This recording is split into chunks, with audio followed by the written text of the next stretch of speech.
Hey, and we are back with the MMA Prospectus after a week off because Pat was running drugs from Colombia, and Tom was once again trapped back in his sex dungeon. So I was at home living the virtuous life of a clean citizen while you guys were, off committing nefarious acts. I was But hungover in nonetheless, I Montreal on routed Friday. you up again, and we're doing another show about prospects. This is the MMA Prospectus. We're here to talk MMA sport and prospects in MMA most particularly.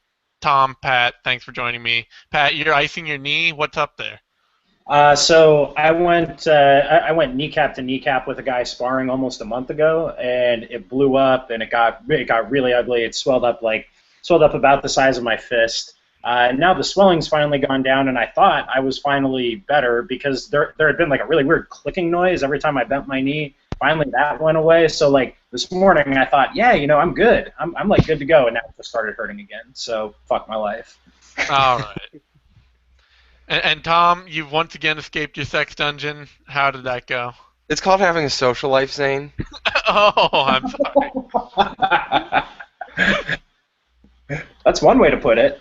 That is. I mean, there are a few more social activities. So I take it that then, Tom, that you're not the one with the ball gag in your mouth. If it is. No, no. Uh, On we're that. off to a good start. Um, so I think the most particular thing, as always, since we want to focus on prospects, the big thing we should start out focusing on is all the prospects that just fought. We got two cards that had a lot of names on them last weekend. Not names in like big stars, but names that if you're searching for prospects, were pretty familiar to you. Particularly, let's start with the Rockhold Bisping card. What do you think was for you let's just look at the undercard. What was the best performance you saw in the undercard, Pat? Jake Matthews. Absolutely Jake Matthews. He's a specimen, first and foremost. I mean, physically, he is just an imposing motherfucker. I mean, he's big, he's strong. He can wrestle really well, which is not necessarily something that we've seen a ton of coming out of Australia. Good kind of judo style hip tosses in the clinch, throws, trips. Really kind of a diverse and interesting wrestle grappling kind of game. And I mean, just a beastly infighter to start with too. But he's gotten better really fast. He's really young. He's got a lot of room to grow yet. Hmm. Yeah, I'm kind of. It feels weird for me to say this, but I honestly think he's probably the best prospect that Australia has ever produced. Yeah, I mean, the only other competitor would be, I guess, probably Robert Whitaker. Yeah, that's the only thing. I mean, I guess you could say even like Mark Hunt from the New Zealand through Australia, as he was most of his career has been out of Australia, but Mark Hunt was never really a great prospect in MMA until like he just sort of eventually it was suddenly like, oh, Mark Hunt's here, you know, like Yeah, he early never Mark Hunt. really. I mean, he never really followed that track because he was fighting in Pride like immediately. Yeah. So, but I mean, MMA was different 10 years ago, and heavyweight MMA 10 years ago was way different. So, And heavyweight MMA is always weird. So you haven't have you did you catch any of the fights on this prelim, Tom? Have we lost? No, I really wasn't able to catch much of the prelims. I was able to catch the main card of the Australia card, and I only caught the main event of Brazil. And because I apparently am like one of the three people on the planet that don't have a DVR currently, I haven't been able to watch the rest of that card yet. Okay, well, but before we jump back into the prelim card, then, because there were some other great performances in there, what did you think? And we just mentioned him as well as being the other great prospect from down under, as it were. What did you think of Robert Whitaker's performance? Are you excited to see him continue fighting at middleweight? Because I've gotten some backlash from some people who are sure that he's making the stupidest possible decision with his career. with Tom or me? Did you watch Tom, that's for Tom. Tom saw Whitaker. I'm okay with him continuing to fight at that weight. I think Weight's a tricky thing, and I know it's something that we have kind of tabbed to talk about at some point, have a real discussion, but I find it hard from kind of the armchair perspective to tell guys what weight to fight at, unless it's like blindingly obvious they're outsized. At the highest level, I feel like when there's not a huge size disparity and it really comes down to like, the cutting of water weight, I feel you got to fight where you feel comfortable. And if he's comfortable in winning fights at that weight and is able to make himself a space out in a weight class, I have a hard time telling guys that, well, you're not knocking on the door of the top 15 in this weight class, so you need to cut down to the next weight class, sort of thing. I think he looks fine at the weight. Yeah, you've been actually pretty big on the idea of him moving up in weight. Like, is a good idea, right, Pat? Yeah, I mean, and after watching that fight, I don't think it's a bad idea. I just think the question at this point is Whitaker really the prospect that we thought he was? And I think his skills are like not so much from the perspective of size, but I think his skills are a better fit for welterweight because there are so many wrestler types there, and I think he effectively profiles as an anti-wrestler. Yeah. As time goes on, given his volume and his power and his ability to fight at close range and long range, and but the problem is, I think he's just too hittable regardless of what weight class he's fighting at to really take that kind of leap into the top 5, top 10. I mean, he got hit quite a bit by Hester, especially percentage-wise. I think Hester hit him with like half the shots he threw at him. But leaving aside the size thing, like, I mean, he's a good fighter. It's an interesting experiment. If he feels more comfortable there, maybe this extends his career too. I mean, in the long run, looking at the big picture. Yeah, I think one of the things that I guess the way I want to phrase it to people when they harp on about weight is that I think weight class is probably the least important part of being a good fighter.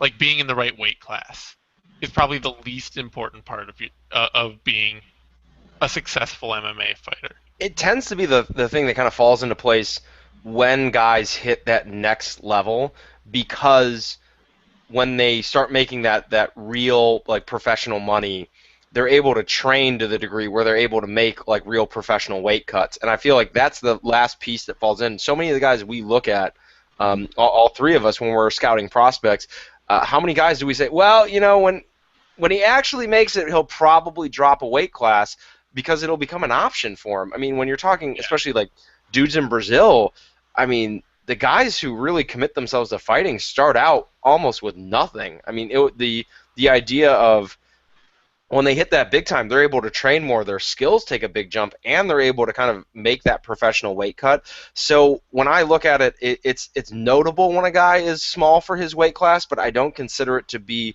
a huge detriment on his career, because, like I said earlier, I'd prefer a guy to fight at the weight he's comfortable at. There are guys out there who, when you see guys like, there's a Gleason Tebow in almost every weight class who's going to be massive if you're smaller in that weight class, and if you're going to be a serious contender, you got to be able to deal with that. But if you can't deal with that, it doesn't mean that you shouldn't be fighting at that weight class. It just caps like the level of your performance. And we've seen time and again that just because a guy drops weight doesn't immediately mean they're a monster at the next weight class down. Yeah. Yeah, I mean, like, you remember when Jason Hyde dropped to lightweight to fight Rafael dos Anjos, and how, like, yeah, I mean, he looked strong, but he didn't really look demonstrably stronger than dos Anjos did. I mean, so if that's the edge you're looking for, I mean, the drop down helped him in other ways. Like, it made his striking better because he didn't have to leap in from outside to throw any single strike.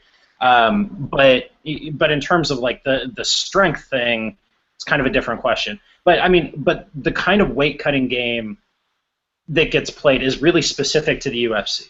I don't think it applies even to the other big promotions, and quite. It's just like when you have such a ridiculous shark tank of guys, that's when weight cutting becomes a big deal, because the margin of error is so small, like relative to everything else. Like Eddie Alvarez is a perfect example of this. Like he's a small lightweight, and that didn't really hurt him when he was fighting in when he was fighting in Bellator, because Michael Chandler by UFC standards is a relatively small lightweight. The other guys he was fighting there, relatively small lightweights, lots of dudes who could cut to featherweight. When he got to the UFC and suddenly he was fighting Donald Cerrone, like not just the skills thing, but also the size thing. Like that suddenly that became a meaningful variable for him in a way that it wasn't before. Yeah. Unfortunately for me too, like I look for a comp for Whitaker, and it's just right in front of me with Ross Pearson. Like that's when I'm really thinking about what I see for him as a prospect and for his career. Like that just seems like such an easy fit, and maybe Ross Pearson's a little small for lightweight, but that hasn't been the detriment to Ross Pearson, the lightweight, is being small. The detriment has been being a bit foot slow and hittable. Yeah. Even when he's good in the pocket. And bringing up Iaquinta's dismantling of him, obviously outside of Luke Rockhold destruction, was the fight of that card for me. Al Iaquinta has kind of he ceased to be really a prospect a little while ago, but I feel like we were waiting for him to have that breakout performance where we can kind of feel like he's arrived, and I think that Ross Pearson win, him spacing Ross Pearson, was him arriving. Yeah, I mean, he really did once the fight got into the second round. Like I thought Pearson took the first round just by a tiny little hair, but you got into the second round and Iaquinta made perfect adjustments. Like he realized what Pearson was trying to do to him in terms of jabbing to draw out the counter, and then Pearson was going to roll under the counter and fire back. And Iaquinta adjusted to that perfectly. He didn't let himself get baited into throwing that shot and getting countered. And like you saw better mechanics, you saw better volume, you saw all of the pieces of his game come together in a nice little package. Yeah, I mean, Iaquinta sort of, in some ways, he's sort of the prototype for what, and we're going to get into this a little later more, but he's the prototype for what you expect out of a prospect career arc, if you're being realistic, which is that he's hit a few bumps along the way, especially submission-oriented ones, which tends to be where prospects fall the hardest because they tend to be over-aggressive, especially on the ground. And it's taken him about 5 years, 6 years to get there. To get to suddenly everything's clicking, everything's falling into place, and he has a chance and a run towards being an actual top fighter 6 years into his career. He could slip into the top 10 or 15. This is what you expect to see if you're realistically looking at somebody who's 1 or 2 or 3 years into their career and saying, what's their career arc really going to look like? Are they really going to blitz the whole division and be at the top in 3 years? Yeah, I mean, Iaquinta's career path is by far the most common, right? It's guys who maybe it takes them 3 or 4 years to get into the UFC, and then then they spend a couple of years kind of going up and down, and then they put together a nice little run around 5-6 years in. Some guys, the alternate path is the phenom path, where you're into the UFC probably 2 years into your career and it's just straight to the top from there. Then there's what I would call the foreign prospect path, where it takes you 4 or 5 years to get to the UFC, but as soon as you're there, you go on a run. I would call that the Conor McGregor path. Yeah, it's where you've gone through that whole progression on the regional circuit, and then you hit the UFC in your prime, and you're immediately a contender. Yeah. Other parallel for that would be like Anthony Pettis and Benson Henderson, like the WEC guys who did all of that growing and worked all the kinks out in a secondary promotion. Yeah, and that's kind of a unique situation these days for especially American prospects. Like they disappear into Bellator and the UFC so quickly. And Al Iaquinta, it's one of those where I feel like it's almost similar like talking to my friends who are football fans, and when you're talking like development of player, like specifically quarterbacks in the NFL, everyone wants a prospect to be a phenom, and very few people are patient through the ups and downs. And I feel like it's extra true in combat sports because we have guys that just ruin the curve like every 5 years or so. John Jones and Chris Weidman just wrecked the curve for a whole generation of prospects. And Iaquinta is developing at a good rate. You expect guys to lose fights.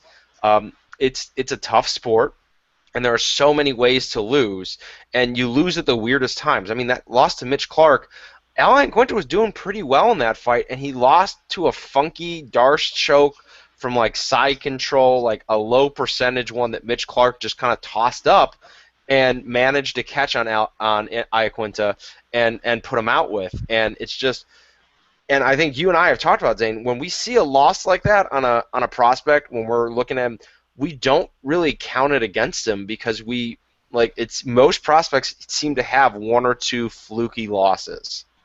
Yeah. That's and they're almost always submissions. Yeah. Almost always.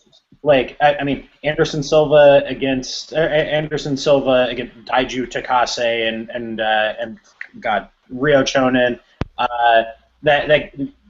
The current Bama featherweight champion guy everybody's super high on, and Tom Duquesnoy. Conor McGregor had two fluky submission losses early in his career. George St. Pierre against Matt Hughes, in their first fight, was a real weird fluky submission that he kind of tossed on, like 8 seconds left in the round. Yeah. Jose Aldo, Junior Dos Santos. Yeah, well, and it's one of those things that anyone who grapples and does it competitively, there's a maximum. Everyone gets tapped at some point. There's nobody who's gone through any sort of grappling career where submission's involved and you never get tapped. It happens. There's too many variables, and it eventually and when you're dealing with striking, there are other physical variables involved, like does the guy have power? Does the guy have the technical ability to put you on your ass when you get clipped by a shot? But no one ever goes through a boxing career and never gets hit, and it's a similar thing. Like once you get caught in a choke, it doesn't matter who you are and if you have a chin or anything like that. Everyone goes to sleep. So it's one of those things that you expect. Even guys who come in with a really strong grappling base, like Luke Rockhold's like first career loss, wasn't that by like a fluky submission, like his first pro fight? Yeah, it might have been something like that. Here, I'll check. I'm on it, and first career loss to punches. Oh, punches. Okay. No, he's never been submitted. Yeah, I was gonna say that, but. And the funny thing I found, actually, looking at some of these like really great fighters and that one or two fluky submission losses they have had, often if you look at the guys that they've lost to, you'll find a common thread of big, aggressive grapplers who tend to either win by submission or lose by submission. Like that's how they're like 10-10 with regional like 10 submission losses and. Full of those guys. Every regional circuit has like 10 of those guys. Yeah. And they're the guys that are really likely to like suddenly throw up an arm bar and catch a much better fighter out of nowhere, and it's just. And then if they blow it, anyway, they get barred. Yeah.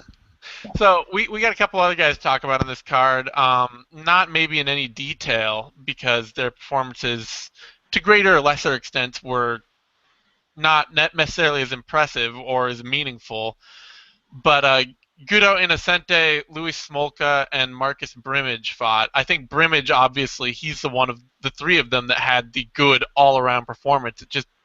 It wasn't like a meaningful win over a meaningful opponent at this point. I think we can say about Tuarshin. He just handed him his ass, basically. It was what we'd hoped to see out of Brimage for a while now, at least for me.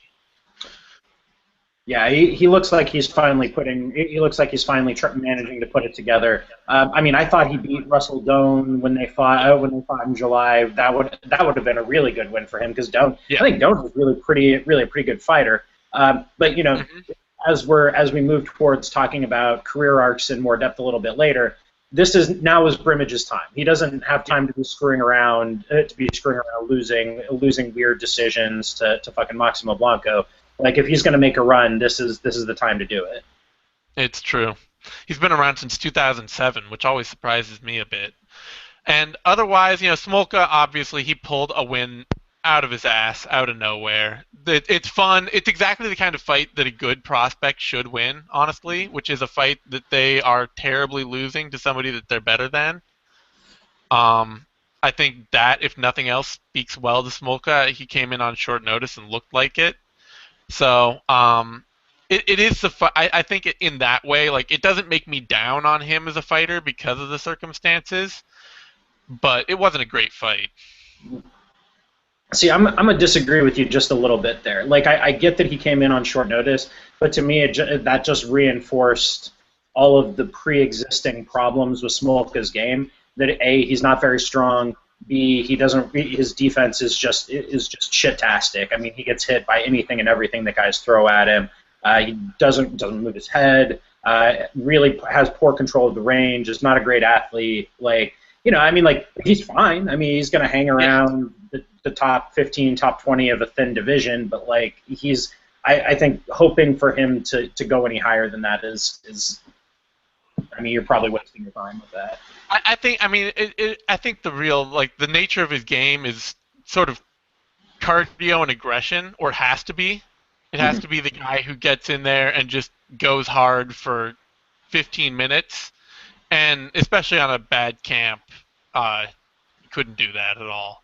Mhm. Otherwise, we got to close the book on Gudo Innocent as a prospect to care about in any way, shape, or form. I think at this point, I was really hoping that he would, because he's had this weird injury thing, and then he made this move to heavyweight that made zero functional sense at all. I mean, if we're talking about the importance of picking the right weight class, one of the biggest important things you can do in your career is stay the fuck out of heavyweight unless you're a real heavyweight.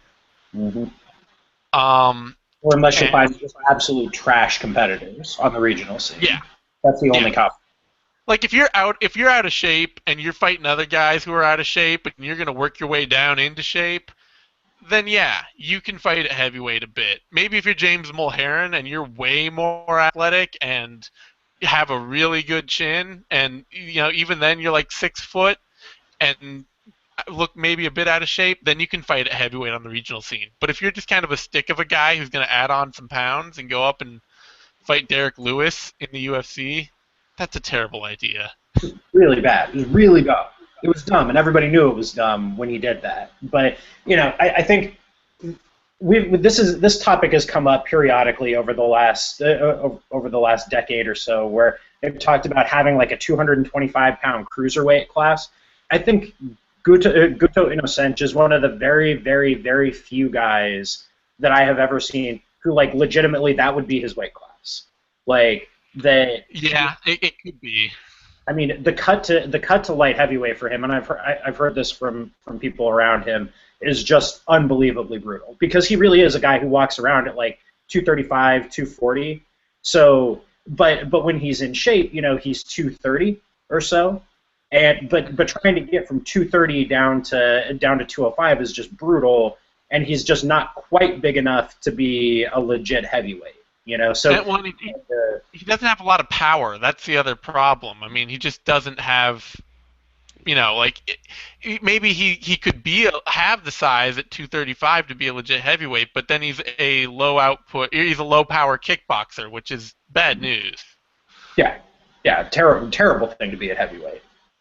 Like, there's just, because even if, like, heavyweight is weight class, and this goes back a long time, not just in MMA but also in boxing.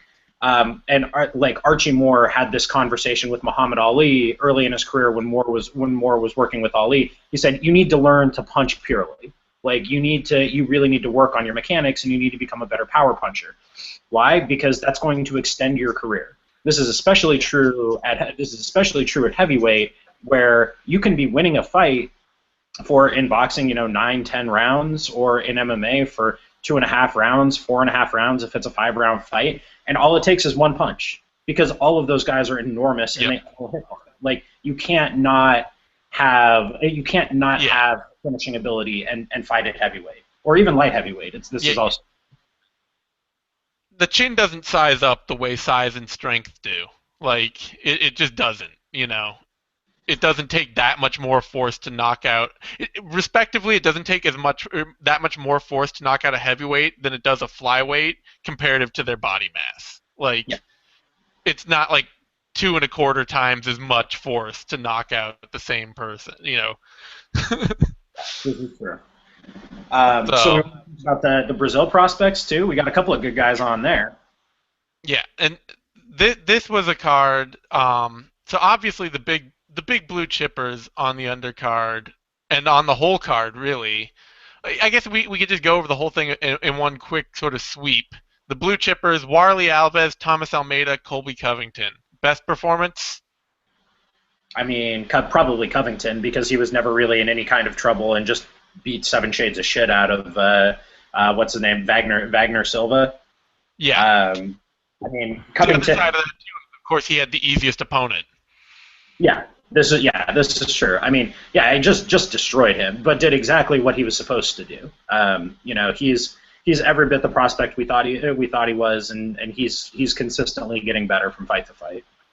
Yeah, it was great to see him get the late submission. Really shows that he's pushing the whole fight to find a way to finish. Because I mean, right now he's basically a top control wrestler grappler, and if you don't want to be entertainment poison, you have to be always pushing to finish the fight. Yeah, you could see we could see some strides in his striking game. He was throwing that nice left kick. Hmm. He was using his strikes to set up his takedowns a little bit. That was good to see. In the past, he's just been so much more explosive than the guys he's fought. He hasn't even really bothered with setups. He's just blasted doubles with a variety of finishes. So it was nice to Yeah. see him start to put those pieces together a little bit. But yeah, hard to take much from it otherwise. Yeah. Thomas Almeida, he looks like I think this was just the right fight for Thomas Almeida right now. Honestly, in his career progression, because this is the fight that he didn't have any trouble winning it, really at all, if we're being serious. But it showed him every problem that is lurking in his game. You Yeah. know? Yeah, I mean, I think the really consistent thing with Almeida, even when he was running off those streaks of finishing guys in the first or the second round, especially the first round, even then, for the first minute or two of the fight, he was a slow starter, Hmm. and always has been. He's very much a rhythm striker. Takes him a little while to get on court. And if you look at the fight metric statistics from his fight against Gorman, you can see in the first round he gets hit with half of the shots that Gorman throws at him. Get into the second and the third round, it's 25 or 30%. Now, the fact that he wants to work at that kind of quick pace always means that he's going to eat shots. That is always going to happen when you want to fight at that kind of pace. But percentage-wise, it's a lot less worrisome once you get out of the first round. I was pleasantly surprised too with when he got taken down, the way that he hipped out. Like that was a really slick get up. It was exactly what he should have done. Good to see Yeah. that. Yeah, I mean, I honestly I didn't come away thinking that his takedown defense is a problem. It didn't seem to be at all. Really, the big problem was mostly just that he gets hit early, and then I think there's that question of if you put a guy that tough with better skills in front of him, what's the next step he's gonna do? Because what else can he do? Because there are other fighters that are as tough as Tim Gorman. Not many, but lurking up at the top of the division, there are a few. And at that point, Almeida might need more tools in his division than just high output Muay Thai. Yeah, you'd like to see him develop his clinch game a little bit. Hmm. Like, I don't think he really needs to. I don't think he needs to become a wrestler or anything. But it would be nice to see the occasional takedown. It would be nice to see him be more willing to work control in the clinch. Also, because over the long run, that kind of stuff is, in keeping with our next topic, going to extend his career. Like, Yeah, if you can just introduce short stretches of the fight where you're not getting hit and where there's no danger of you really eating big shots, that's going to, over the long run, in the aggregate, give you another fight or two at the end of your career. yeah.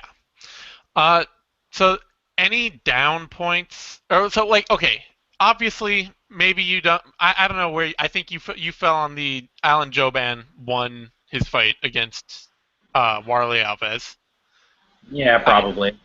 I fall on the Warley Alves side of that. Actually, I thought that Alves did enough to win in a convoluted MMA scoring kind of way. Um, but I would argue that this was not a bad fight for Warley Alves. Yeah, I mean, Tom, did you catch that one? I did not. I barely. I was no. I didn't. I was out all night for this one. I came back just in time for the main event, and that was it. Okay, I just wanted to check before I launched into another thing. No, go Um, for it. but no, I mean, I agree. I agree with both of those things. And so I'm not mad. I'm not mad at the decision at all. Like this wasn't one of those where like Sanchez Pearson or Nunes Couture, where you're like, under no reasonable circumstances could you read this as a win for the for that guy.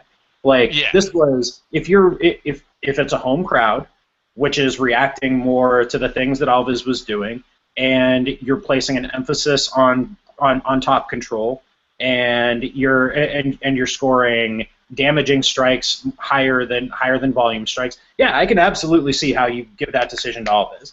That like, in my own head and on my own scorecard, I probably would have scored it for Jobin, but nobody gives a shit what my scorecard looks Yeah. like. Uh, It's down in the books, and it's not one of the great robberies of all time. no, and people were treating it like that at the time, which kind of Yeah. like, because I wasn't watching live, I was at a wedding. When I turned it on the next day, I expected to see like Alves getting blown out in round 2 and round 3, and he wasn't at all. He was No. perfectly competitive.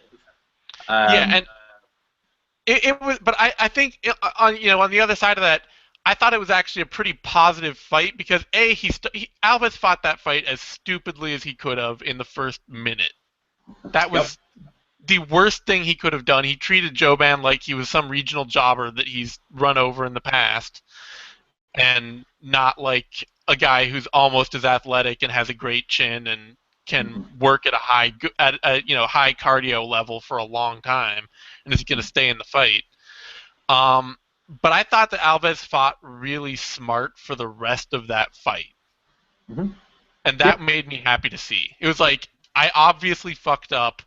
Now I'm in, like, I've got to save energy, I've got to conserve pace, I've got to pick my moments and go for big fight ending or fight changing, strikes or takedowns and things like that, and just keep ahead.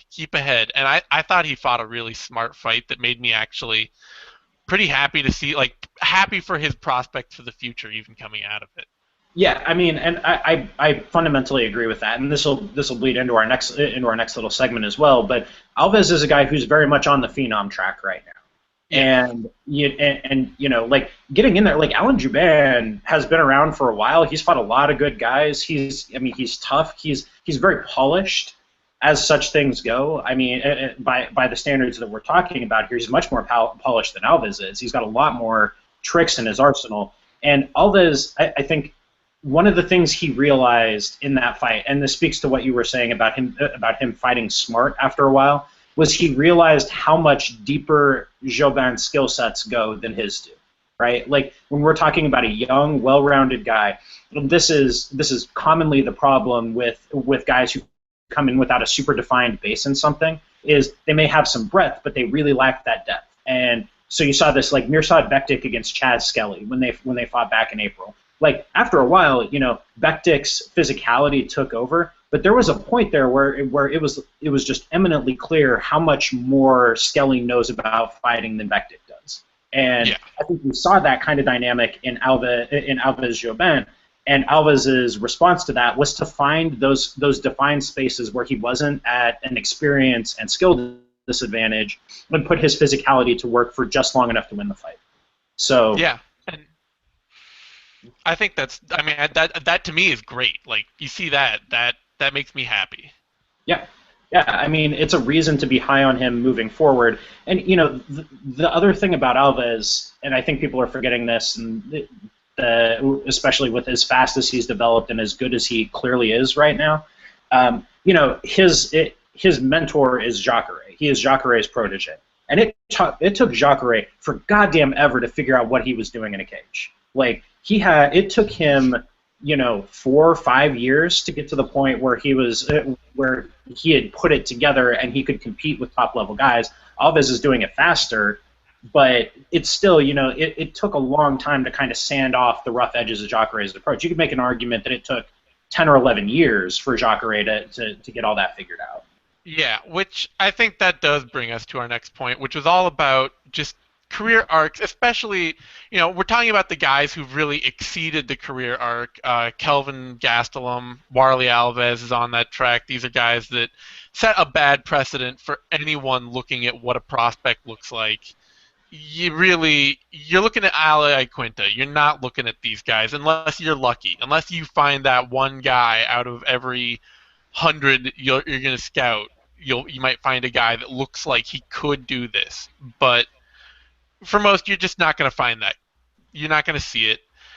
We want to talk about why do guys, what makes guys take longer, what makes them, and then what makes them fall off later. Because these cards, both of them, and going back to Glover Teixeira's performance at UFC 179, all three of the headlines of these cards showed us fighters late in their career suddenly hitting that moment of decline where we're starting to really see diminishing returns. So, um, I think the comparison, of course, for all three of them, to some extent, is time. These are all guys that have been in the game a long time, even though they're all at totally different ages. And I think that gets to one of the points that I keep hammering about, and it's hard for a lot of fans to get around, which is age is less important. It's important, but it's less important than experience or years in the sport. Yeah, I mean to connect it to what we were talking about with a guy like Gastelum. Gastelum is fighting Jake Ellenberger. There is an argument to be made. I'm not sure if this is the correct, if this argument is correct or not. There is an argument to be made that Jake Ellenberger is past his physical prime and is past his prime as a fighter. He's been fighting for more than 9 years. 9 years is about how long most guys get of peak performances. Maybe you get a few. There are other guys who last the real elite all-time greats whose peak lasts 11, 12, maybe 13 years. But for the most part, you get 8, 9, 10 years, and that's Fedor. Fedor was nine and out. Yeah, I mean the last real peak performance of Fedor's career was against It was probably against Arlovsky. He did not look great in the first round against Brett Rogers. And then the losing streak started. Yeah, no, Fedor got 9 years, and that's just it is hard for fans to wrap their head around, because in other sports it seems to be tied so closely to your actual physical age. Yeah. Talk about 29 or 30-year-old running backs in football. Baseball has really, really well-defined aging curves, partially because you have so many data points and smart people who have done good things with them. But in MMA, there's so many variables that I think that's discouraged people from looking at the issues in the depth that maybe they should. Well, and I think one huge factor in those aging curves, and the guys who defy aging curves, I think there's a couple unifying factors. Pat laid down some of the really measurable ones in terms of the idea of how many shots a guy's taken in his career. If they're getting into absolute wars, that shortens their career. But I'd argue also, we see the guys who have a really bedrock fundamental skill set age more gracefully, and the guys at big camps with good coaches who can continue to adjust an athlete's training to fit their skill set. When we see guys who drop off in a big way, more often than they're not training at a camp that's turning out prestigious amounts of fighters. Fedor Emelianenko was training pretty much on his own with a couple of guys in Russia who, while they were obviously, Fedor was a fantastic MMA fighter, it was more of a combat sambo club, and his drop-off kind of coincided not only with a physical decline, but getting away from what he did well in MMA. Jake Ellenberger, who I would agree with Pat, is most likely past his prime as a fighter. I thought Pat outlined really nicely on Heavy Hands this week how Jake Ellenberger has, through training at Reign MMA, has kind of gotten away from a lot of the things that were making him successful early on. He's fighting in a fashion that doesn't help him, and as a result, he's not aging gracefully.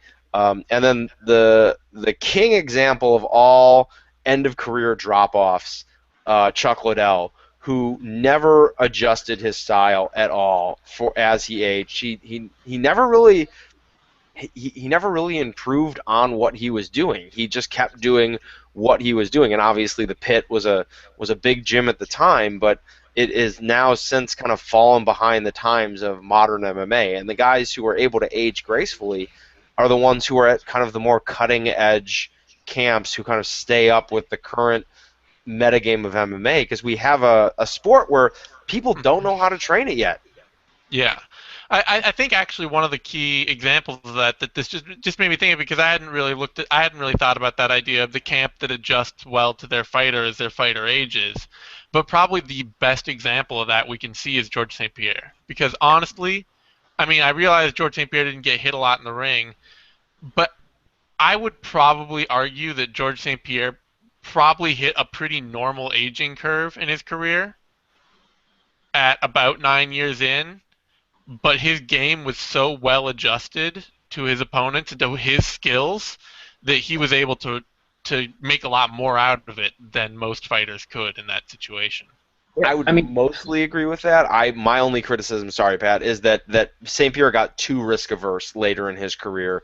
But he won. Who cares? Oh yeah, he won, but it and it never went the other way because he was so dominant in the skill set that he brought out there.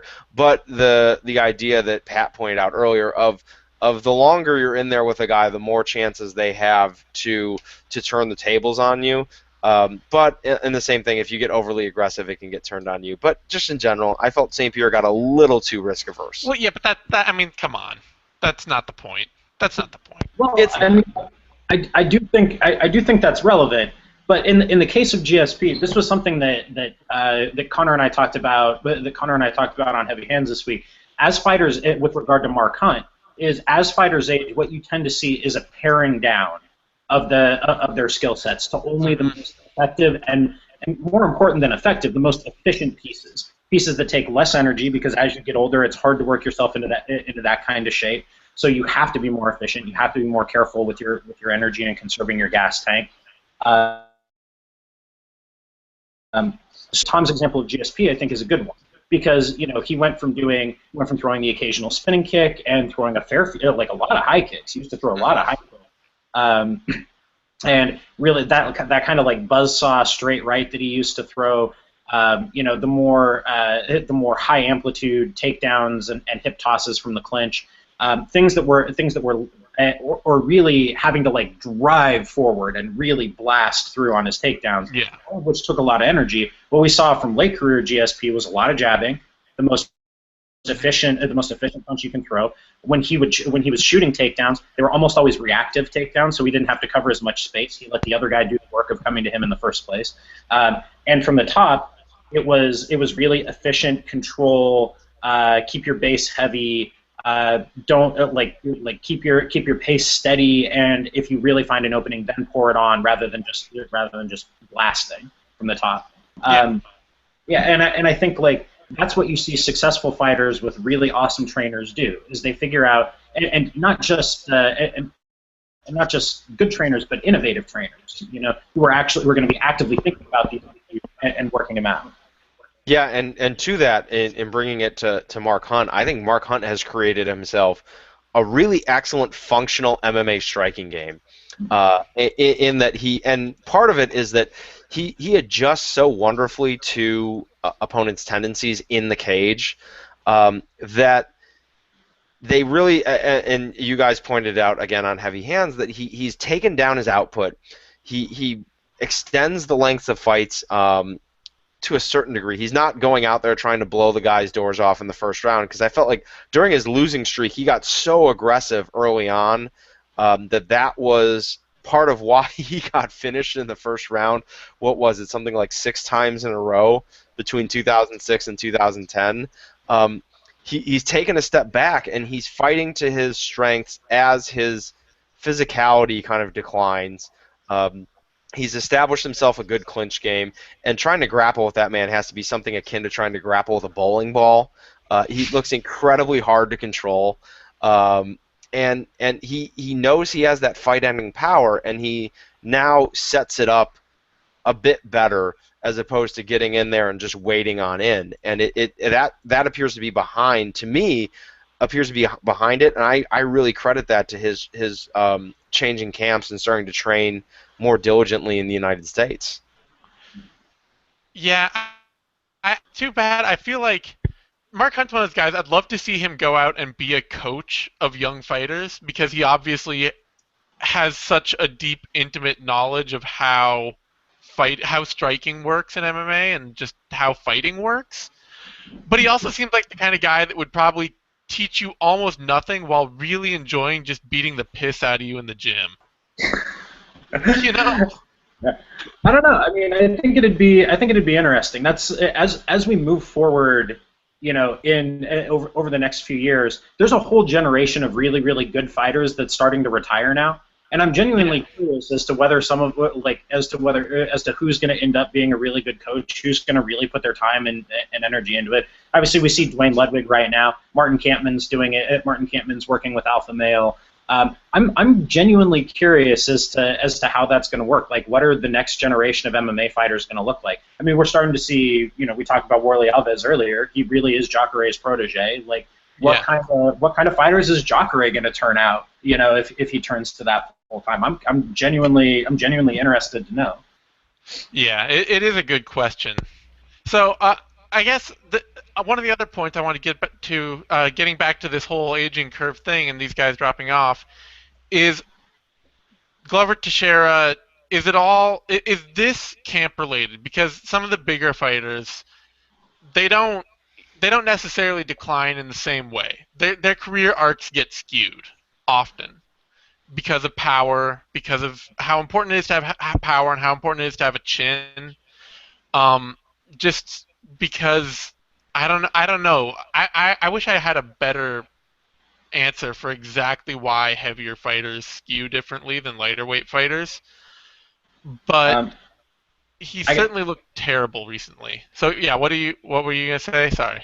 I got a couple of ideas. I think the big one with heavier weight fighters is that the divisions are just so much more thin that you can get that bounce back fight and look awesome even if you've declined, right? That like you know, if you go from fighting, say you're ranked the number 5 light heavyweight in the world and you lose to the number 4 light heavyweight in the world. For a bounce back fight, they give you the 12th or 13th ranked light heavyweight. That dude is probably just not that great in comparison. If you're the 5th ranked welterweight and you lose to the 4th ranked welterweight and they give you the 12th or the 13th ranked welterweight in your bounce back fight, that dude is still a goddamn killer.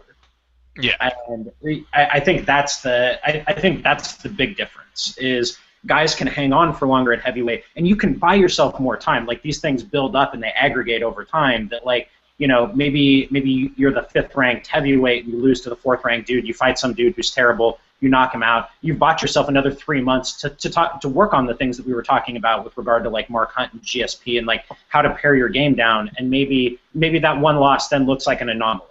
Really, it wasn't. You were actually declining, but you've managed to buy yourself enough time to figure out how to work around those physical deficits. Yeah, I mean, because it really often seems like with heavyweights, a guy will come out and, like, hit that point of being a prospect, maybe, like, normal, or, like, hit that point of, like, seeming like he's about to break into the elite maybe 5 or 6 years into his career, maybe hit a setback there.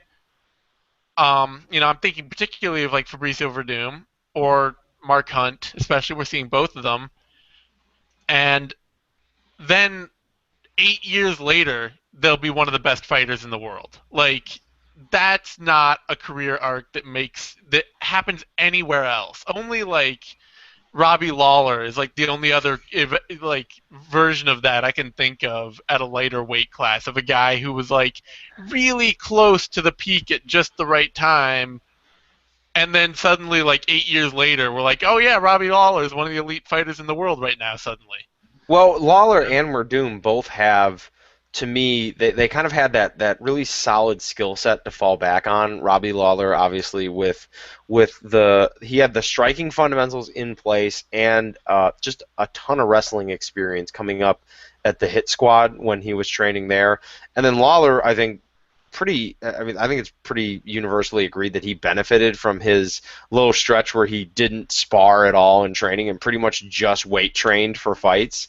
In an odd way, it extended his career because he just wasn't taking the damage in camp that other fighters were. And for Werdum, he's, I mean, obviously, he's always had the world-class ground game. And the issue for him early on was him mostly relying on being an athlete and trying to implement it, and trying to find a way to implement it. And he has gotten with a camp now where he has built his game around the fact that he has an excellent ground game. No one wants to take him to the ground. So to a certain extent, he doesn't need a defensive wrestling game whatsoever. His ground game serves as his deterrent, and now he's building himself a functional, if limited striking game. It's not a super deep striking game, but it works really well. He's very good at it, and it's working for him. And he's built himself a functional MMA game in a similar vein to how Mark Hunt built himself a very functional MMA game built around his strengths. Yeah, I mean, like let's take the example of Verdum and apply it to our idea of aging curves here. We can do this off the top of our heads.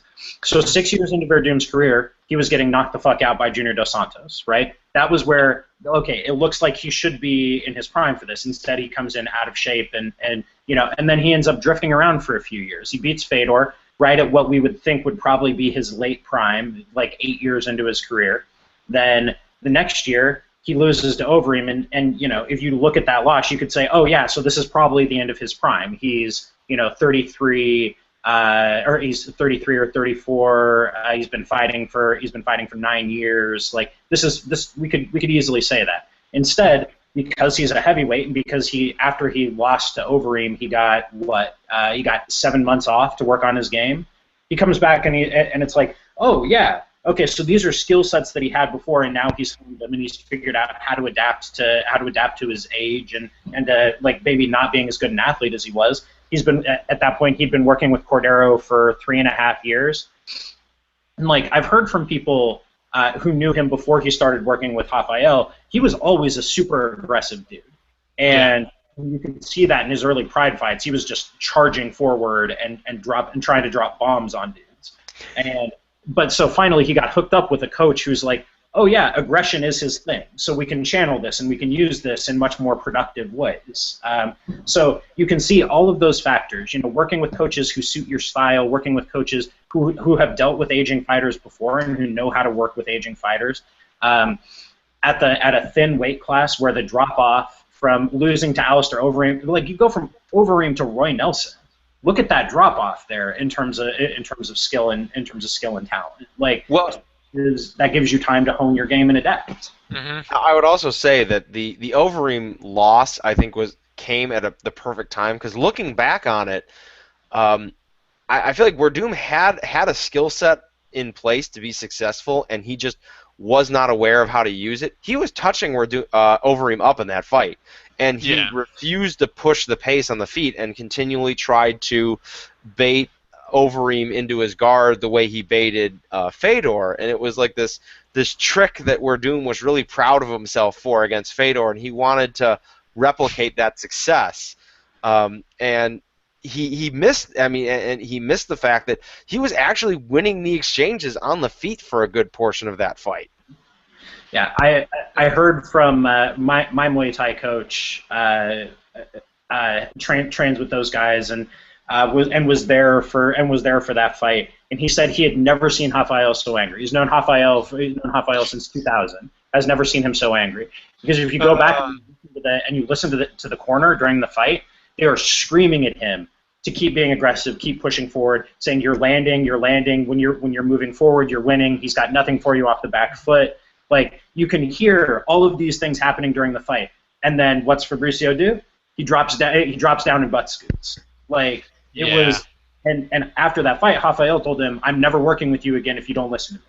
Like, so let's bring it back around to our question again. Glover Teixeira, what's next? I think part of this too that I think we got lost a little in there, just with the bigger weight classes. I think part of it is that being a great athlete isn't as important if your chin still holds up. Yeah. Like, if you can still eat a good shot, then the fact that you're declining athletically is just not as important. Because there are a lot of big guys that you're going to fight who can't eat a good shot. I think the concerning thing for me in Teixeira in his last two fights is seeing the absence of his clinch and wrestling game. That it previously he's been a pretty hard fighter to get down to the ground, and he's been able to um, take fighters to the ground. And if he's not able to, he's able to touch them up on the feet.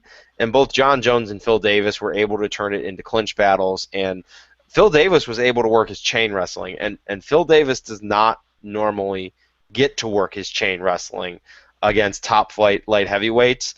And the fact that Teixeira was unable to do that to me is really concerning, and I think is a sign that, I mean, Teixeira clearly peaked outside of the UFC. I think we can all agree on that. That his peak as a fighter was outside the UFC, and he was fighting dudes like Marvin Easton and Rico Rodriguez when he was kind of on top of his game, and it's unfortunate.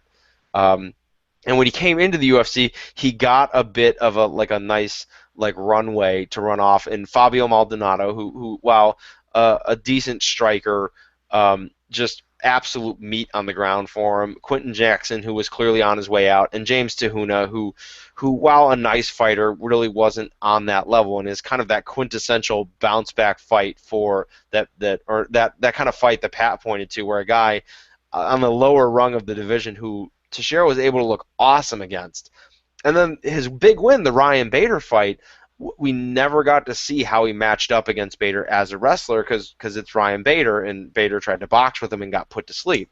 And so I'm just wondering if Teixeira's decline has been somewhat disguised to us, and now we're really seeing it in these last two fights.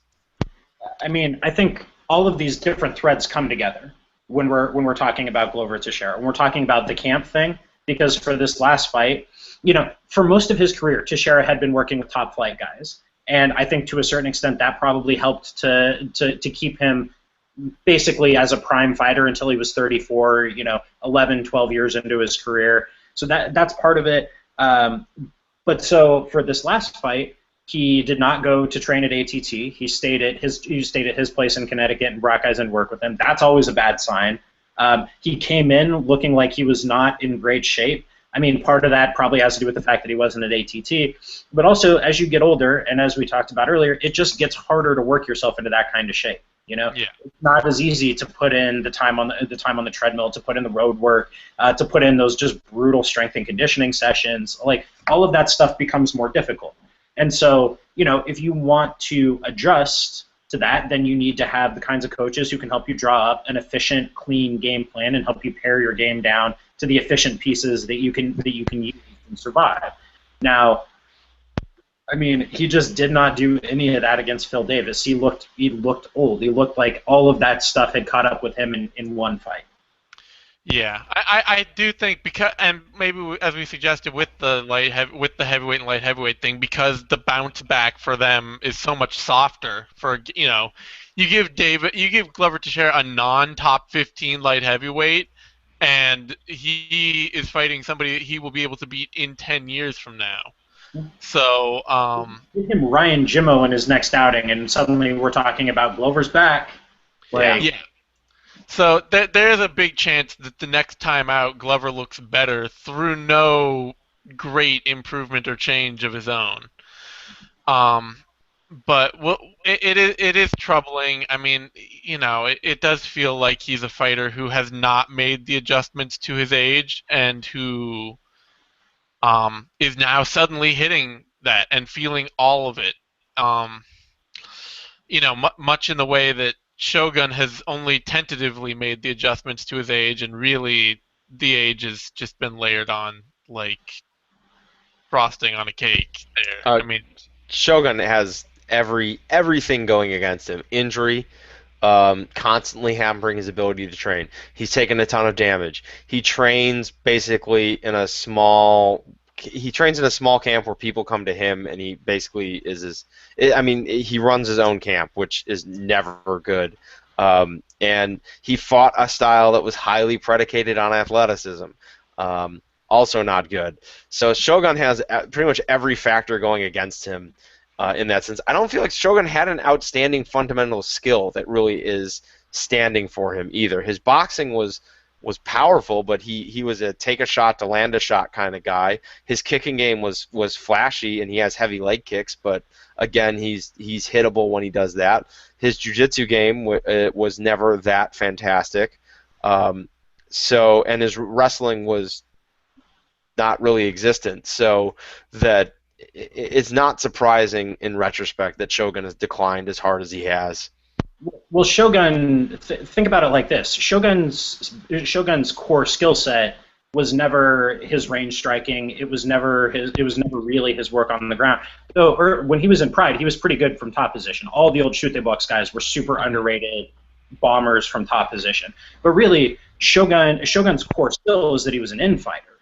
And part of the problem with him implementing that skill set in the UFC, where, again, we talked about this earlier, weight cutting is a much bigger part of the game, and fighters are just bigger. It's hard to be a really, really good infighter when you're consistently giving up size and strength. I'd also say it's actually harder to be an infighter when you're not in the ring. Yeah. It's one of the things that gets a little lost in there. You can smash them. Yeah, it's much easier to smash them against the cage and take away all that space to infight, as opposed to a ring which has a bit more give. Well, it's also like you don't have a corner you can back somebody into. You can't push a guy into a corner and just wail away on him. And the other piece of that, and Tommy mentioned this, is injuries, right? Like if you're spending big chunks of time, if you're spending 6 months, 8 months at a time dealing with like horrendous knee injuries in Shogun's case, or and I kind of wonder about this with Kane too, because of the really the severity of the injuries has been pretty extreme. Like that time you're not in the gym, your game is not growing. And I think part of the reason that we never saw that next evolution from Shogun is because they weren't like little ticky-tacky injuries that keep you out for a few weeks or a month or 2 months at a time. That's a whole 6 months where not only are you not getting better, your skills are actively deteriorating while you're not doing that. And so last things that I wanted to pick up on just before we close up here are 2 small bits of news outside of the UFC, or one including the UFC, one outside. The first being the Justin Gaethje fight tomorrow, and his fight facing Melvin Gillard off weight in this rapidly sinking ship that is World Series of Fighting. I'm sure you're still really excited to see the bout, but is there any growing sense of trepidation about Justin Gaethje's situation? Trepidation? Nah. Like, he's going to get either caught up in some weird contractual limbo, or he's going to end up with a weird fluky loss to a fight that he doesn't want to take. I mean, I think he's gonna just starch Gillard tomorrow. If that's the, I mean, I'm not worried about that. Like, I think Gaethje is and should be the favorite. Gillard has not. I mean, Gillard, even in his prime, I don't know if he would be happy to take this kind of fight against a guy with Gaethje's skills. The contractual stuff. After this, Gaethje will have 2 fights left on his World Series of Fighting contract. I don't think World Series of Fighting will last long enough to give him 2 more fights, and at that point, he's a free agent, and that kind of stuff will take care of itself. I hope you're right on that. And the other thing, the UFC has signed Konstantin Iaquinta, and that, if we're into prospects, is pretty big news because when we were, obviously our heavyweight division was one of the last we were going to do, just because not because it's actually as barren as everyone thinks it is, but just because I don't think it's that important to scout, quite frankly. But had we done it quickly, Iaquinta would be our number 1 guy, no matter what. He was going to be up there. He was tagged as one of our guys that it was pretty much guaranteed to be in our top 3, and mostly because he has face melting power. This dude can punch. Power boxing game. I'm looking forward to him being in the UFC. I don't know if he can be something akin to a Junior Dos Santos light. I think is where maybe with his boxing game. Pat's giving me a look. I said light, like a diet version of Junior Dos Santos, heavy puncher. We'll see how he adapts to the division. We'll see how he gets in there with some of the real veterans of the division. Because as we've been pointing out, heavyweights stick around for a long time. So when you get in there at heavyweight in the UFC, you're in there with dudes who have been fighting since the Pride days. I think Erohin is an awesome prospect. I like watching him a lot. I'm not sure what comparison I would use for him, but I mean he's a puncher, and he's a really really good puncher. I mean he's really got really excellent mechanics. He's a fantastic athlete. He's ridiculously strong, very fast. I think he's a guy who can come in and he's going to be competitive from day one. I think that's the big thing with him. I'm not quite as high on him as you guys are long term. I think because he's already 32. He's pretty undersized. And granted, at heavyweight, those are things that matter less. I'm not saying that he's not going to be successful at all. But I think he's going to come in and he's going to be awesome from the get go, and he's going to fucking start dudes. He's going to be like an undersized Todd Duffy, but way better. Skill-wise. Way better. That's the thing. But not going to get bounced from the UFC by Mike Russo. But I mean, I think the thing that excites me the most with him is that they got him 2 years in, I think he's just now coming about 3 years in, really early, and he seems tough. Like that's the other part of it that I like to see. I mean, his one loss was a loss that he was frankly, it was to his first pro fight, and it was to a much more experienced heavyweight in Dennis Goltsov. And he was frankly pounding the crap out of Goltsov until he got caught with a late spinning back fist that was just out of nowhere.